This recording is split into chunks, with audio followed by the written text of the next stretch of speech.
11 দলের সম্মানিত শীর্ষ নেতৃবৃন্দ, সাংবাদিক বন্ধুগণ, আমরা সবাই প্রিয় বাংলাদেশের নাগরিক। বহু প্রত্যাশিত দীর্ঘদিন নির্বাচনের অধিকার থেকে বঞ্চিত, ভোটের অধিকার থেকে বঞ্চিত জনগণ গতকাল স্বাচ্ছন্দ্যে স্বস্তির সাথে তারা ভোট দিতে চেয়েছিলেন। আমরা গতকাল রাত্রে আপনাদের সামনে আরেকবার হাজির হয়েছিলাম 11 দলের পক্ষ থেকে। আপনারা গতকাল যারা ছিলেন তারা তার সাক্ষী। আমরা বলেছিলাম যে বাংলাদেশে আমরা সুস্থ ধারার রাজনীতির পক্ষে এবং আমরা চাচ্ছি ইতিবাচক ধারার রাজনীতি করব। আর আমরা এও বলেছিলাম যে আমাদের বেশ কিছু পর্যবেক্ষণ আছে, আপত্তির জায়গা আছে, সেটাও আগামীকাল আপনাদের সামনে আমরা তুলে ধরব।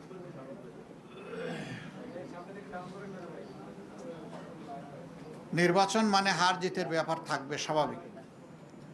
সেই হার জিতটা যদি স্বাভাবিকভাবে হয় তাহলে কারো সেখানে বড় কোনো আপত্তি থাকে না, সবাই সাধারণত মেনে নেয়।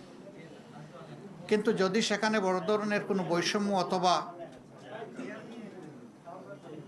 ইরেগুলারিটিস হয়ে থাকে, অনিয়ম হয়ে থাকে, তাহলে স্বাভাবিকভাবেই এটা প্রশ্ন তৈরি করে।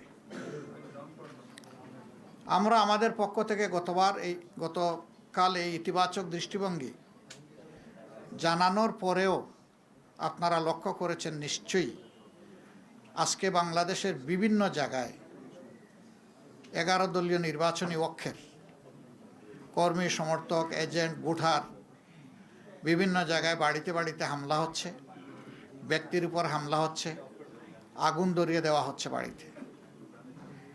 এটা তো ফেসিবাদী তৎপরতা, যে ফেসিবাদের ধ্বংসস্তূপের উপর এই জাতির জন্য খুবই দুর্ভাগ্যজনক এবং এর সম্পূর্ণ দায় তাদেরকে নিতে হবে যারা এই ধরনের অপকর্মে লিপ্ত হবেন। আমরা চাইলেও যদি তারা ইতিবাচক দ্বারা রাজনীতি না চান তাহলে আমরা জোর করে ইতিবাচক রাজনীতি করতে পারবো না। নির্বাচনে যারা সংখ্যাগরিষ্ঠ আসন পেয়েছেন, যেভাবেই পেয়ে থাকুন, এ ব্যাপারে আমাদের যথেষ্ট অবজারভেশন, আপত্তি আছে। দায় মূলত তাদেরকেই নিতে হবে। দেশের শান্তি শৃঙ্খলা রক্ষা করা হবে যদি তারা সরকার গঠন করেন, এটা তাদের দায়িত্ব। কিন্তু এখন এইগুলা কিসের আলামত? এখন এইগুলা বন্ধ করতে হবে। এখনো যদি বন্ধ করা না হয় আমরা বাধ্য হব যে কোনো সিদ্ধান্ত নিতে।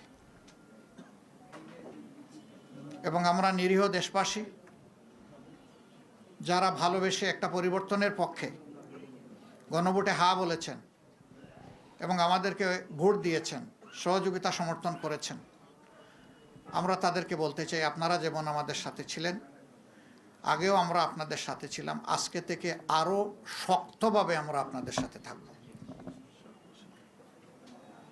বেশ কিছু জায়গায় আপনারা লক্ষ্য করেছেন, কালকে নির্বাচনী সম্প্রচার যখন হয়, ফলাফল হঠাৎ করে বন্ধ, কষ্টমষ্ট করে তাকে ছাড় দিয়ে নির্বাচিত ঘোষণা করা হয়েছে, যেটা অবাস্তব। আবার আমাদের কাছে ডকুমেন্ট আছে, বিভিন্ন জায়গায় রেজাল্ট শিটের উপর কষামাজা করা হয়েছে, কিছু কিছু আসনে দ্বৈত নীতি অবলম্বন করা হয়েছে। নাসিরউদ্দিন পাটোয়ারির আসনের ব্যাপার আপনারা সবাই জানেন, এটা আমাকে বড় করে আর বলতে হবে না। সেখানে কি হয়েছে? সেন্টার দখল করে একজন নেতার আপনজনের নেতৃত্বে সেখানে যা হয়েছে তার সাক্ষী এই দেশবাসী, বিশ্ববাসী, আপনারাও। আমরা জেনেছি আপনাদের কারণে। বাংলাদেশ খেলাফত মজলিসের আমির আল্লামা মামুনুল হক সাহেব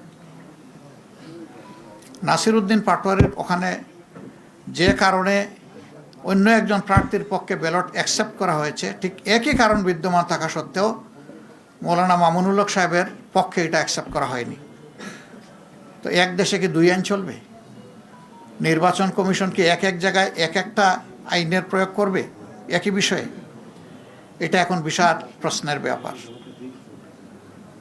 আমাদের সেক্রেটারি জেনারেল সহ বেশ কিছু আসনে এই ধরনের ব্যাপার আছে। স্ব আসনে যাদের উপরে এই অন্যায় আচরণ করা হয়েছে, যাদের অধিকার জোর করে কেড়ে নেওয়া হয়েছে, আমাদের সিদ্ধান্ত তারা প্রতিকার চাইবেন।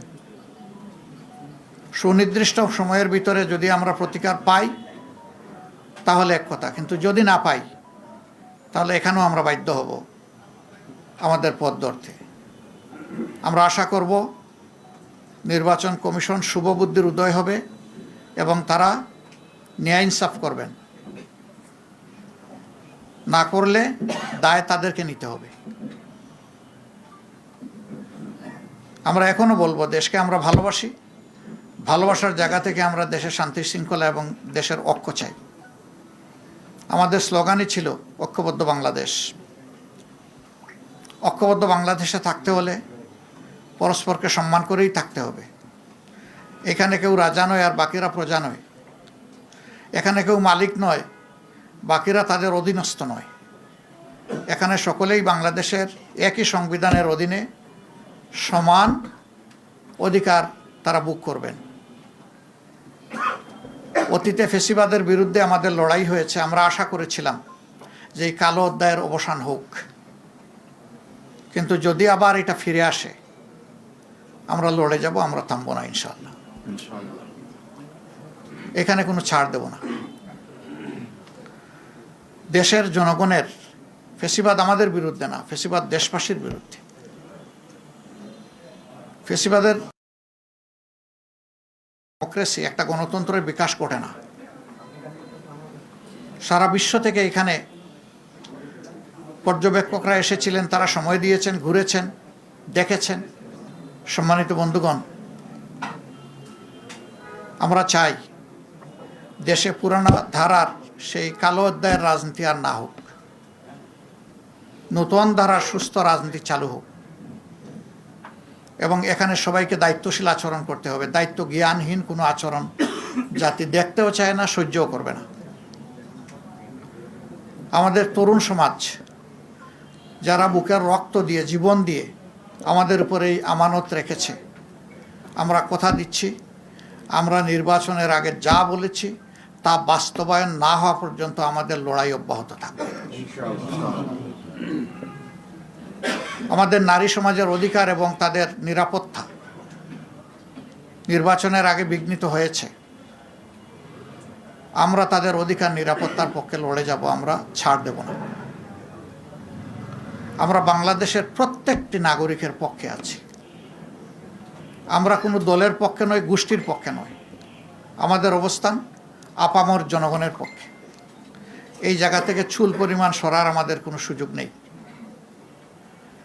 দেশবাসী আমাদের ইন্টেনশন দেখেছেন। আমরা গতকালকেই বলেছিলাম, আমাদের ভদ্রতাকে, ইতিবাচক দৃষ্টিভঙ্গিকে কেউ যদি দুর্বলতা মনে করেন, তারা নিজের উপরে জুলুম করবেন। এটা আমাদের দুর্বলতা নয়, এটা ছিল আমাদের উদারতা। উদারতাকে দুর্বলতা মনে করলে বিপত্তি তাদের জন্যই ঘটবে যারা মনে করবে। আমরা বিনয়ের সাথে বলবো, এই সমস্ত অপকর্ম এখন বন্ধ করুন, এখন, রাইট না। আমরা আপনাদের সদিচ্ছা দেখতে চাই। নিশ্চয়ই আপনাদের নেতৃত্ব আছে, কমান্ড আছে, আমরা তার বাস্তবায়ন দেখতে চাই। আমরা এই সমস্ত ঘটনা যেগুলা ঘটেছে গতকাল থেকে আজ পর্যন্ত, সবগুলার আমরা তীব্র নিন্দা জানাই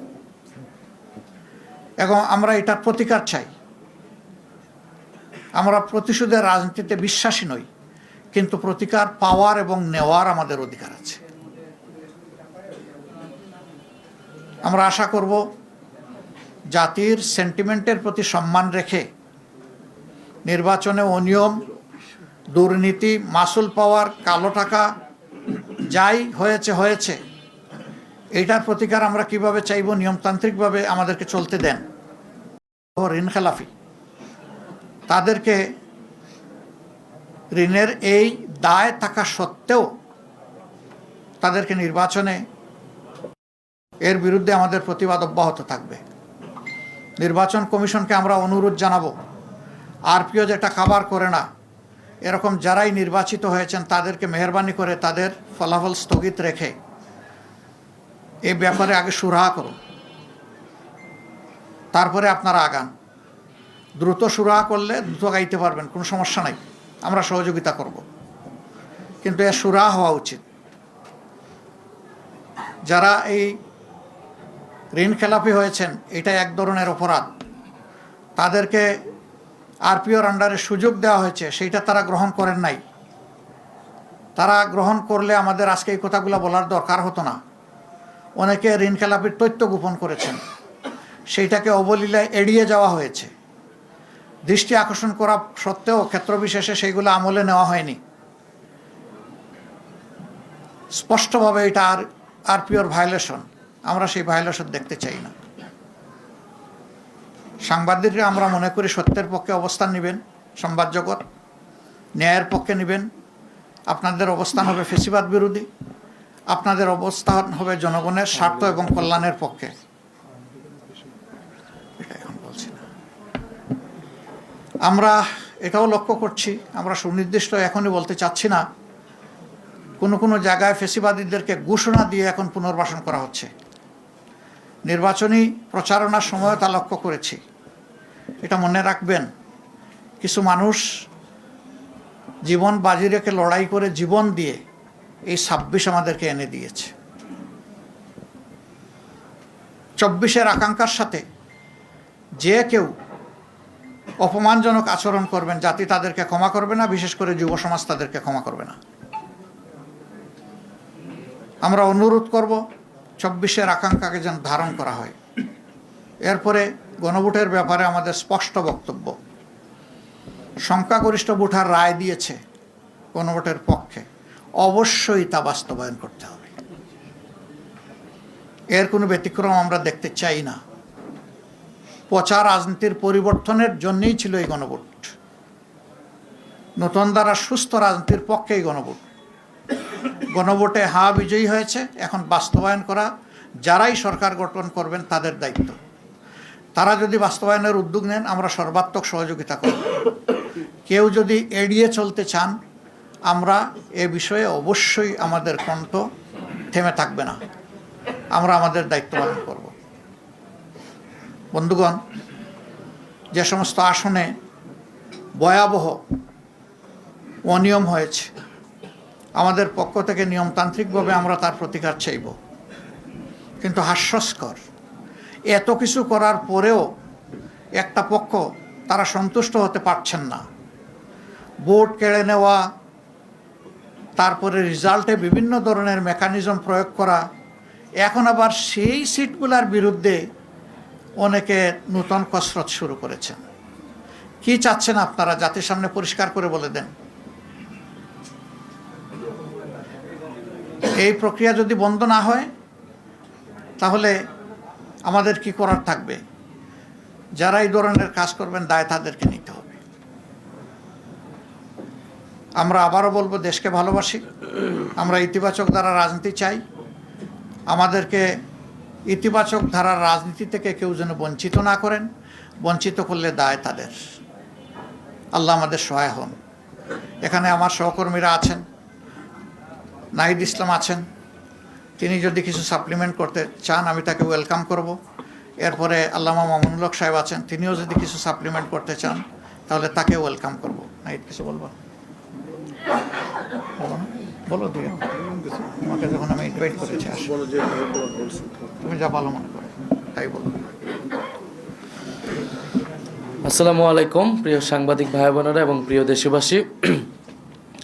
11 দলের পক্ষ থেকে আমরা এই নির্বাচন নিয়ে আমাদের অবস্থান অলরেডি ব্যক্ত করেছেন 11 দলের অন্যতম দল, প্রধান দল জামাত ইসলামী সংগ্রামী আমির ডক্টর শফিকুর রহমান।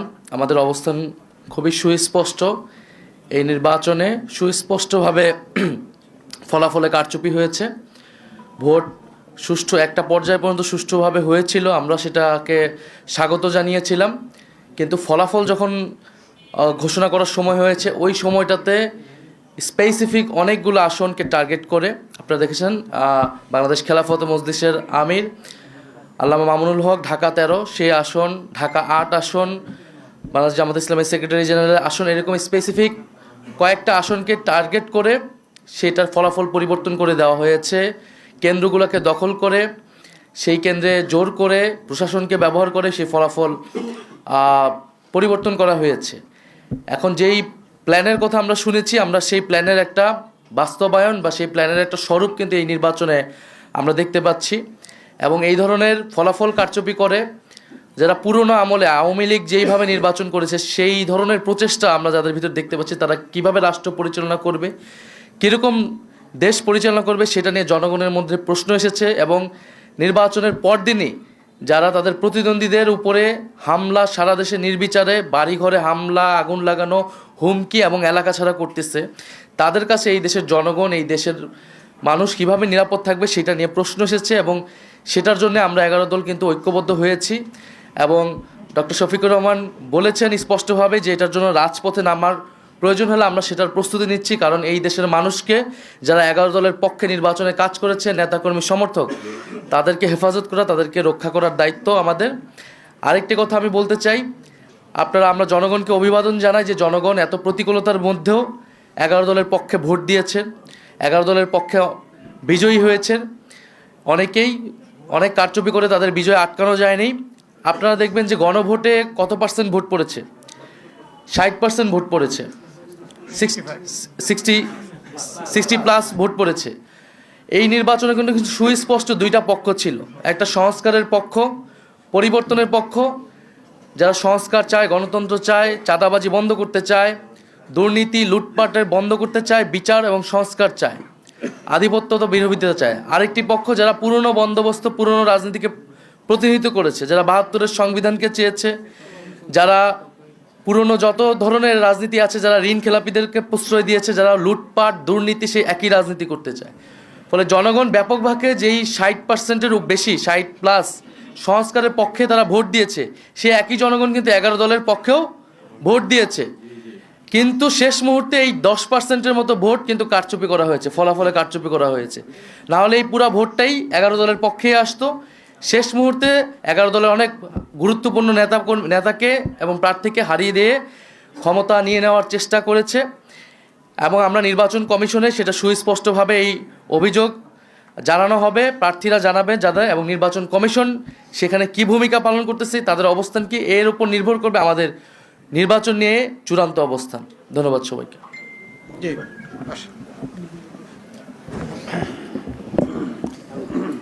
জি, আসসালামু আলাইকুম রহমতুল্লাহ।